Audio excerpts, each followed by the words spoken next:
punto con saludar. Hoy veremos la clase de traumatología. El primer tema a revisar es artrosis. Causas de artrosis en general es una patología degenerativa, ¿ya? Por un lado tiene el componente idiopático, por otro lado hay teorías que apuntan a la inflamación crónica, por ejemplo producto del sobrepeso y la obesidad, pero está claramente establecida la relación de la artrosis con lesiones, en el fondo, lesiones sobre las facetas articulares, ¿claro? También lesiones sobre cartílago, ejemplo clásico del de la rodilla, ¿ya? Lugares frecuentes de aparición son manos, ¿ya? Y en las manos no olviden esta parte, que es la primera carpometacarpiana o conocida como risartrosis. Aparte de esto, se encuentran las interfalángicas, y articulaciones interfalángicas, sobre todo las distales, las rodillas y las caderas, ¿ya? Son como los lugares más frecuentes de aparición. Sin embargo, puede aparecer en muchos otros lugares. La clínica de una artrosis corresponde a dolor, claro, dolor e impotencia funcional en general, que refieren los pacientes, mientras más avanzada va a ser peor, asociado en el fondo a limitación de los movimientos de la articulación, claro. Eso es como por parte de la historia. Otra cosa importante es que puede tener rigidez, pero la rigidez va a ser menor a 10 minutos en general. Lo otro es que los movimientos, en vez de aliviar el dolor, como podría ser en una inflamación, los movimientos empeoran el dolor, ¿claro? Y por lo mismo los pacientes tienen impotencia funcional. Al examen físico lo que va a llamar la atención es muchas veces la palpación, en el fondo, de tumorosidades o tumores, en el fondo, de características bien duras como calcificaciones, ¿ya? Que serían los osteofitos, que se pueden palpar, claro, pero es raro. Y también lo otro importante que puede aparecer es la crepitación ósea, ¿ya? O crepitación articular en realidad, ya que crepitación ósea es más de las fracturas. Al estudio imagenológico se puede apreciar lo que ven en la imagen que está mostrada en esta diapositiva. Características principales van a ser, en primer lugar, disminución del espacio articular, esclerosis subcondral en el fondo, se pone blanco, esta zona de acá. Puede haber presencia de osteofitos, que claramente aquí acá hay uno. Puede haber también quistes o geodas subcondrales, que eso ya es en una artrosis avanzada, que aparecen bajo la esclerosis subcondral. Es como que aquí apareciera un quiste, ¿claro? Además de eso, otro hallazgo va a ser la deformidad ósea o deformidad articular aparente que uno puede ver en la radiografía al inicio. El tratamiento de la artrosis es un tratamiento escalonado, principalmente enfocado en el manejo del dolor. Por un lado, hay medidas clínicas, o perdón, no farmacológicas, que son bastante útiles, y dentro de esto se incluye la dieta y el ejercicio. Ejercicio, ojalá, de fortalecimiento muscular, ¿claro? De esta manera, por un lado descargamos la articulación y por otro lado mejoramos la movilidad muscular. Ok, eso es lo primero. Y por parte farmacológica, el tratamiento siempre es escalonado, como mencioné.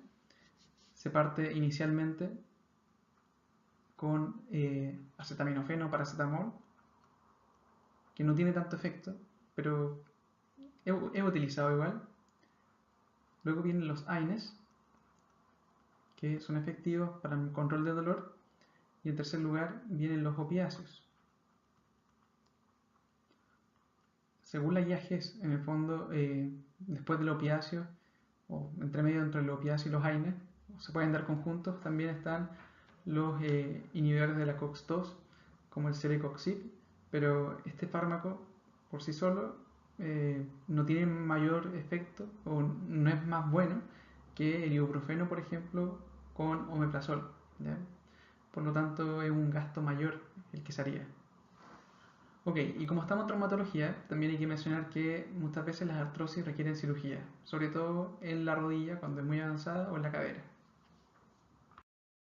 Dolor lumbar. Existen varias causas de dolor lumbar. En esta clase nos deberíamos enfocar principalmente en dos, que corresponde al dolor lumbar de tipo lumbago mecánico, ¿ya? Que como vamos a ver en clases de medicina interna, es la misma causa que en las dorsalgias y las cervicalgias.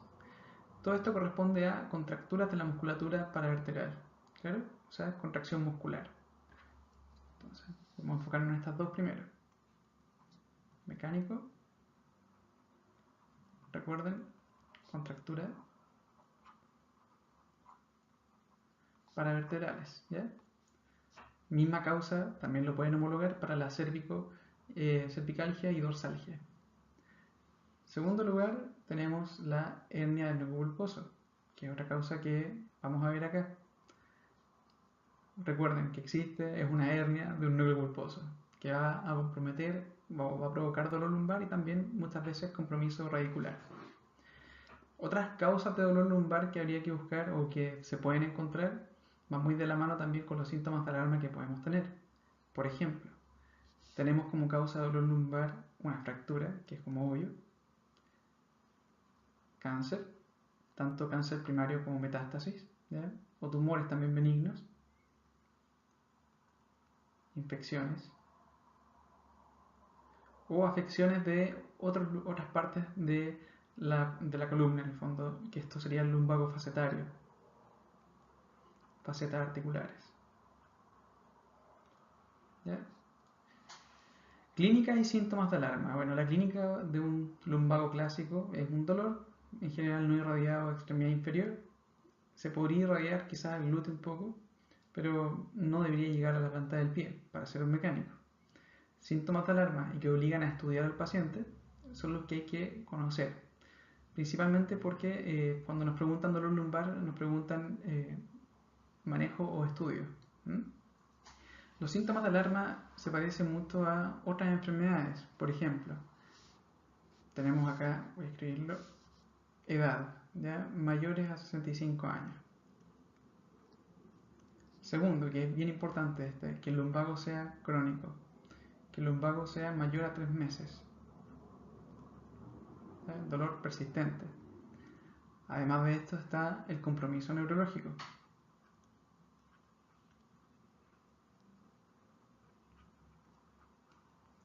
Claro, si sospechamos una hernia del núcleo pulposo, bueno, habría que estudiarlo. Además, encontramos la disminución del peso, la fiebre, que la espondilodicitis o infección de los discos intervertebrales también es una causa, disminución de peso, fiebre, antecedentes de cáncer, antecedentes de uso de corticoides y también tenemos el antecedente de trauma.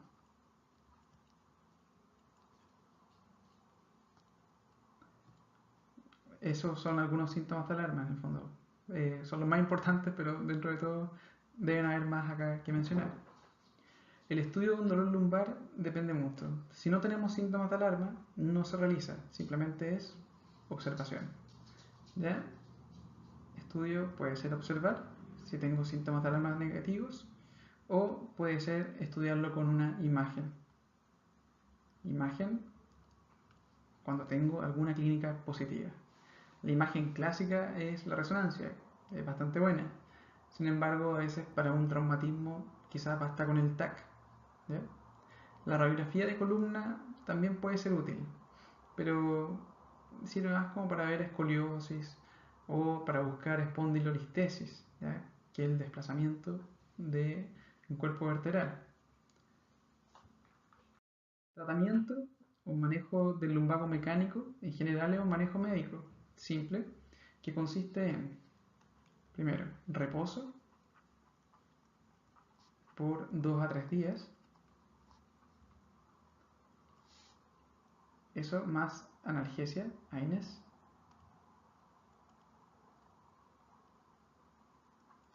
Y también relajantes musculares que pueden ser útiles, pero por pocos días. Ciclobenzaprina o claramente oral, pero por pocos días. Ojalá que también haga ejercicio pronto. Y recuerden, las licencias en general no más allá de 4 días. Manejo de la hernia del núcleo pulposo. ¿Cuál es el manejo en este caso? En el fondo el manejo puede ser médico quirúrgico. De elección claramente sería el médico. Médico es principalmente tratamiento del dolor similar a la artrosis. Manejo del dolor. similar a artrosis, para no escribirlo completo. Segunda opción va a ser la opción quirúrgica, o vamos a tener un intermedio intervencional, que es punción, también es útil, y quirúrgica. La punción, en el fondo, con corticoides o algún antiinflamatorio local, sirve bastante para aliviar el dolor en los pacientes, y claramente se hace en aquellos pacientes donde no sabemos si lo vamos a operar o no. Por lo tanto, puede que resulte esta terapia. La indicación quirúrgica está indicada claramente en algunos casos. Primero, sin respuesta a tratamiento, en un periodo de 4 semanas. Tengo un amigo que tiene una hernia en el bulboso ahora y pasó 4 semanas, o menos 2 semanas, pero el dolor era incontrolable. Así que se fue a funcionar, y parece que ha andado bastante bien. Sin respuesta a tratamiento por 4 semanas, dolor incontrolable. O sea, como este amigo que les contaba, él probablemente puede haber sido un candidato a cirugía, pero se prefirió funcionarlo primero. O compromiso neurológico.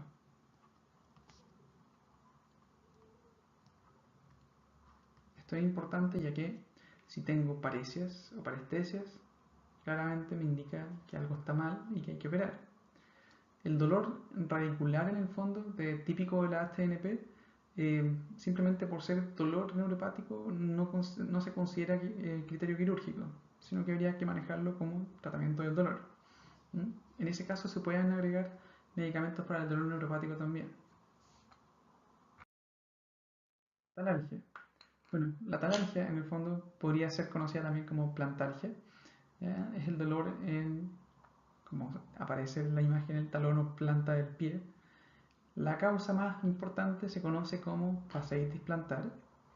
Esto ocurre en pacientes que usan un calzado inadecuado, que caminan mucho, claro, o claramente que tienen predisposición a desarrollarlo. La causa sería entonces la fasciitis plantar, que muchos acá piensan en el espolón calcáneo, pero recuerden lo siguiente: fasciitis plantar, cuando ella es crónica, forma el espolón calcáneo. Forma espolón calcáneo.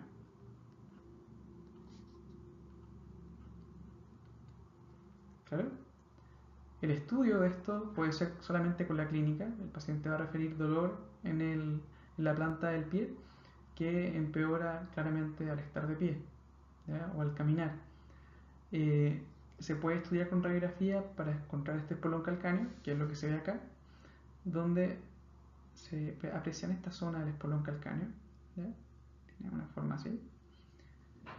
Y el tratamiento finalmente es tratamiento ortopédico. ¿En qué consiste esto? Claramente analgesia, tratamiento del dolor en general y uso de taloneras ortopédicas o taloneras de forma bilateral. Bilaterales. ¿Ya? Esto es bastante común dentro de todo, es fácil su tratamiento. ¿Ya? Taloneras, y también pueden servir las plantillas, ¿claro?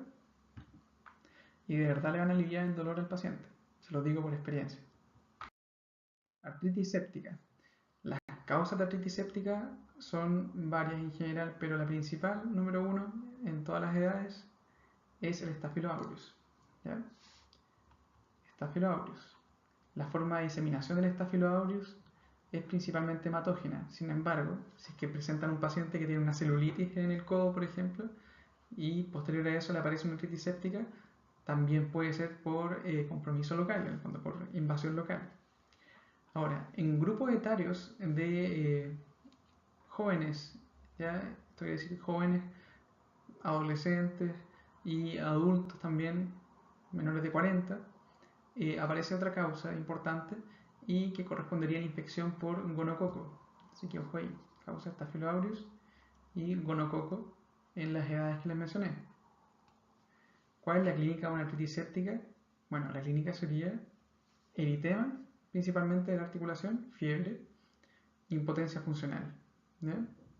En grandes rasgos. El estudio más adecuado de una artritis séptica frente a una clínica como la que mencioné recién debería ser con una artrocentesis. Acá, artrocentesis del estudio.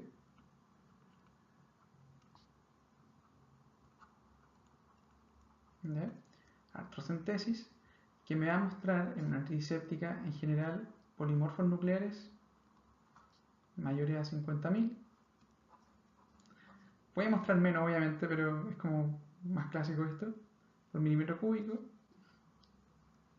Filancia disminuida. Y el GRAM es el que llama la atención. El GRAM puede mostrar dos patrones aquí. Un GRAM, dos puntos, perdón. Puede mostrar cocos en racimo, que es lo correspondiente a un estafilococo, o diplococos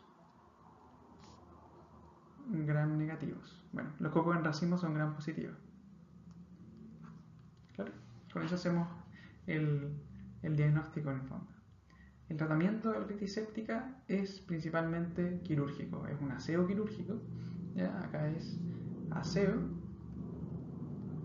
quirúrgico, más antibióticos endovenosos. ¿Ya? Antibióticos endovenosos por cierta cantidad de días, que creo que son 7 a 10, mientras está hospitalizado, y después se pasa a antibióticos orales. Que curan el Staphylococcus aureus sería, por ejemplo, la cefazolina. ¿Ya?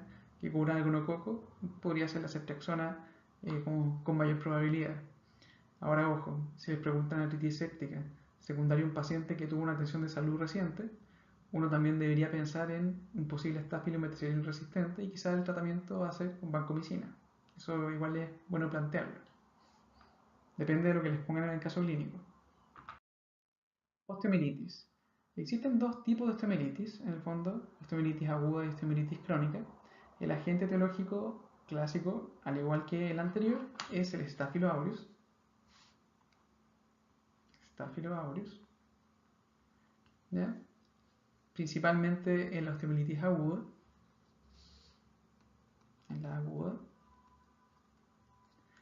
Y también puede ser por estáfilo u otras bacterias, muchas veces polimicrobiano, en las crónicas. Polimicrobiano en las crónicas. Esto es principalmente, imagínense un pie diabético infectado.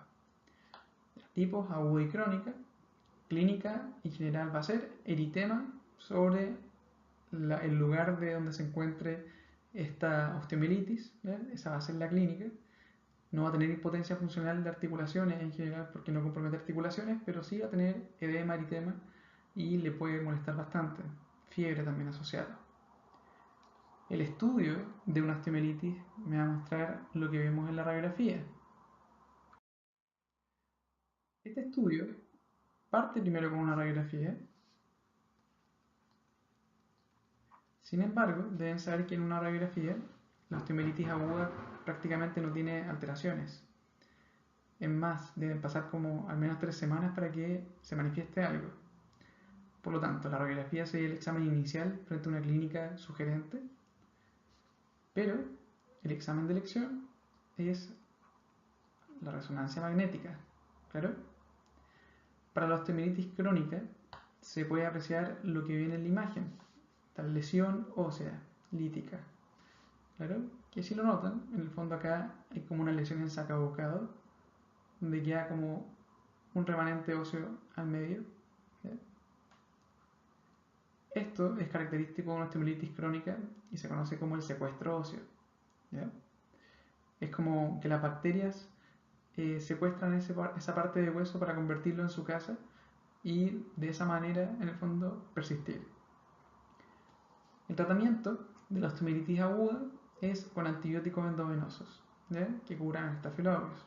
Por otro lado, el tratamiento de la osteomielitis crónica corresponde a la debridación quirúrgica y uso de antibióticos endovenosos asociado a antibióticos tópicos, que estos se dan como perlas antibióticas. ¿Ve? Acá, osteomielitis aguda, antibióticos bebé. Crónica, antibióticos también obviamente, pero lo más importante es cirugía, antibióticos EB y tópicos. Tópicos entre paréntesis, perlas, que son perlas de vancomicina, gentamicina o rifampicina.